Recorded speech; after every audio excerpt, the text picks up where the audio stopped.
Assalamualaikum warahmatullahi wabarakatuh. Selamat pagi sahabat sehat semuanya. Pagi ini saya Dr. Adelina Rizky Amelia akan memandu podcast pada pagi hari ini yang membahas mengenai tanda dan gejala serta penanganan awal apabila gejala stroke itu terjadi di rumah. Stroke ini merupakan salah satu penyakit dengan kecacatan dan kematian terbesar di seluruh dunia. Langsung saja hari ini kita akan membahasnya secara tuntas bersama dengan pakar yang kita miliki di RSUD Ratu Adi Putri Botung, yaitu Dr. Riki Gunawan, spesialis neurologi. Selamat pagi Dr. Riki Gunawan. Pagi Dr. Adel. Pagi Dok, iya. Sehat ya Dok hari ini ya Dok? Sehat. Alhamdulillahirrahmanirrahim. Baik Dok, hari ini kita akan membahas mengenai penyakit stroke ini Dok. Jadi penyakit stroke ini kan merupakan penyakit dengan kematian dan kecacatan terbesar ya Dok ya di seluruh dunia. Jadi sebenarnya apa sih stroke ini Dok? Sebenarnya stroke itu kan ada berbagai macam ya. Iya Dok. Terbagi dua. Satu stroke pecah pembuluh darah. Yang satu lagi tersumbat di pembuluh darah, dan itu lokasinya pasti di otak kan ya. Nah, karena ada pecah pembuluh darah atau tersumbat, di sana terjadi gangguan lah. Jadi kayak kontrol dari otak itu terganggu. Jadi biasanya kalau gangguan dari sebelah kanan dari sisi otak, terganggu sebelah kirinya. Jadi ada setengah sisi yang bermasalah. Cuma ya ada beberapa tanda dan gejala yang kita harus perhatikan ya. Apa saja? Yang biasanya kita pakai singkatan yang paling gampang ya, segera ke RS. Pertama itu untuk senyumnya, jadi sudut mulut. Jadi setiap senyum itu kalau ada menjok sebelah tidak sama gitu ya, itu berarti ada suatu tanda-tanda gangguan dari saraf wajah. Wajahnya berarti ya Dok ya? Wajahnya. Senyumnya. Betul. Nah itu ada kemungkinan salah satu tanda stroke, walaupun ada kasus lain. Kemudian gerakannya, misalkan gerakannya cuma sebelah aja normal, sebelahnya ada rasa lemah atau ada gangguan ya berbeda, itu juga suatu tanda gejala. Kelemahan gitu ya Dok ya? Setengah badan ya. Biasanya tangan dan kaki barengan. Ya. Terus bicaranya juga kadang-kadang berubah, entah itu bicaranya jadi agak pelo atau pelor ya. Habis itu susah ngomong, mengatakan sesuatu, itu juga suatu tanda gejala ya.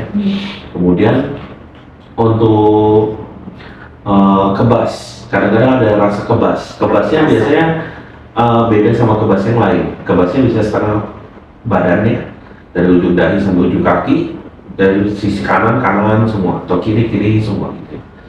Kemudian selain itu ada juga untuk penglihatannya, rabun, bisa ngelihatnya bermasalah atau pandangan ganda, ngelihat sesuatu kayak double gitu ya. Khasnya itu sakit kepala, biasanya ada nyeri kepala yang biasanya yang ciri-ciri stroke, nyeri kepala hebat yang mungkin seumur hidup nggak pernah dirasakan, tiba-tiba sakit kepala. Nah itu suatu tanda mungkin pecahnya pembuluh darah. Oh, beda sama pusing-pusing biasa ya Dok, sakitnya nyeri sekali ya Dok ya?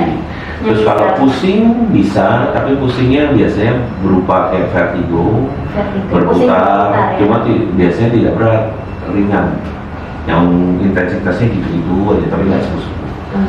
Nah begitu.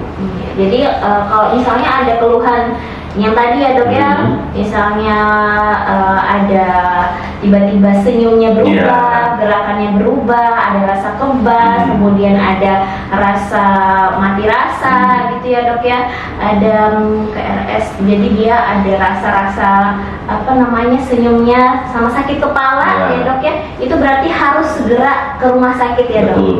Karena itu merupakan suatu tanda-tanda stroke. Nah, biasanya kalau misalnya terlambat dibawa ke rumah sakit ini Dok ya, efeknya apa Dok ke pasien-pasien ini Dok? Nah ini kenapa semua stroke itu harus segera dibawa ke rumah sakit ya? Kalau terlambat kadang-kadang bisa perburukan. Mungkin yang awalnya cuma rasa lemahnya ringan gitu ya, atau kebas-kebas, terus nggak dirawat, terus masih aktivitas gitu ya, bisa-bisa nanti perburukan, bisa lumpuh total, menetap, atau bisa tiba-tiba langsung nggak sadar, jadi koma ya. Nah itu yang berbahaya. Masalahnya butuh penanganan khusus selama masa-masa akutnya, makanya harus dirawat. Jadi kalau misalnya terjadi, segera langsung ke rumah sakit itu untuk mencegah agar tidak terjadi kelumpuhan total ya Dok? Ya, sebenarnya untuk pencegahan dan pengobatan awal. Semakin cepat semakin bagus. Berarti kalau misalnya stroke ini bisa kembali normal lagi Dok? Sebenarnya stroke bisa kembali dengan normal atau tidak tergantung seberapa banyak jaringan yang rusak ya. Jadi kalau di CT scan gitu ya kelihatan berapa banyak sel-sel otak yang kena. Nah semakin sedikit harusnya pemulihannya semakin bagus.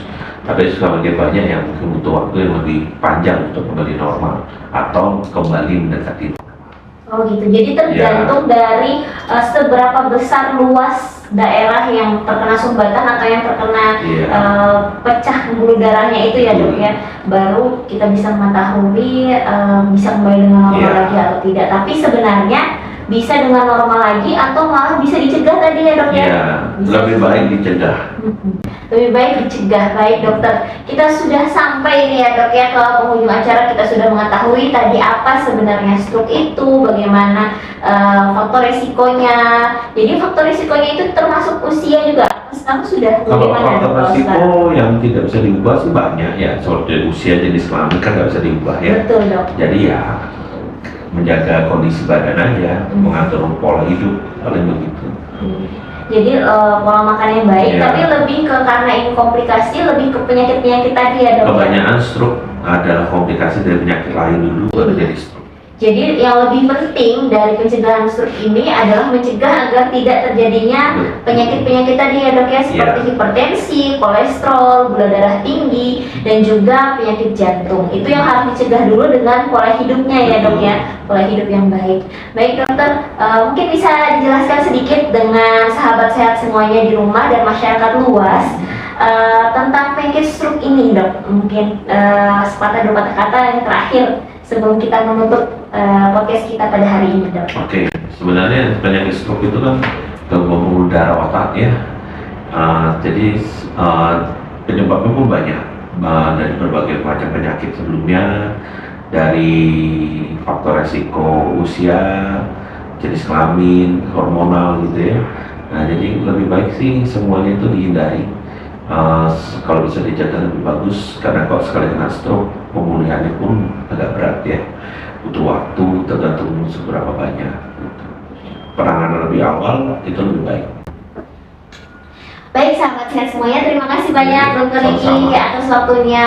Mungkin hanya itu yang bisa kami sampaikan pada podcast hari ini. Mohon maaf apabila banyak kesalahan. Jangan lupa sahabat sehat semuanya, dijaga kesehatannya, dijaga pola makannya. Apabila sudah terkena stroke, sudah terkena hipertensi, tekanan darah tinggi atau gula, itu rutinkan minum obat karena resiko stroke lebih tinggi apabila kita memiliki penyakit-penyakit tersebut.